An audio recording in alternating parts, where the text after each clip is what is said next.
Un des plus grands risques qu'on vit dans les processus stratégiques, c'est de construire des conversations et d'essayer de prendre des décisions à partir d'opinions et non pas de faits. Et bien souvent, on ne s'en rend même pas compte. Hein? On pense que si, on pense que ça, quelqu'un nous a dit telle chose, une autre personne nous a dit telle chose. Et finalement, à force de répéter des opinions, on commence à penser que ce sont des faits et que ce sont des vérités.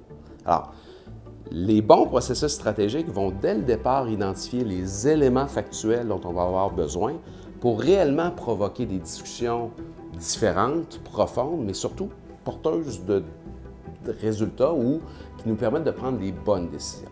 Des exemples de faits à aller chercher, bon, évidemment, ce sont vos données de performance qui existent aujourd'hui dans l'organisation, de vente,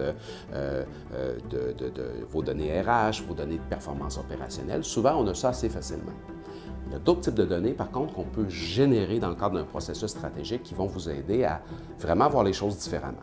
Par exemple, faire ce que nous, on appelle des audits clients ou des Voice of Customer en anglais pour vraiment aller chercher cette voix-là auprès des clients. Imaginez 10, 15, 20 rencontres où on n'a rien à vendre, on a des personnes indépendantes qui s'en vont vraiment essayer de comprendre comment le client vous perçoit, comment le client aussi perçoit ses défis et comment peut-être vous pourriez mieux y répondre. Donc tout ça permet d'amener des nouveaux éléments. Quand on a 5-10 clients qui disent la même chose, bien, on peut commencer à penser que c'est un fait.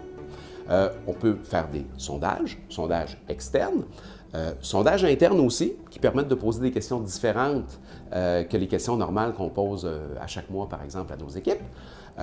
Autre type de fait, on peut aller chercher des statistiques d'industrie, on peut travailler sur les tendances lourdes, bref, toutes sortes d'éléments qui permettent de construire une pensée structurée et de se convaincre des décisions qu'on va prendre.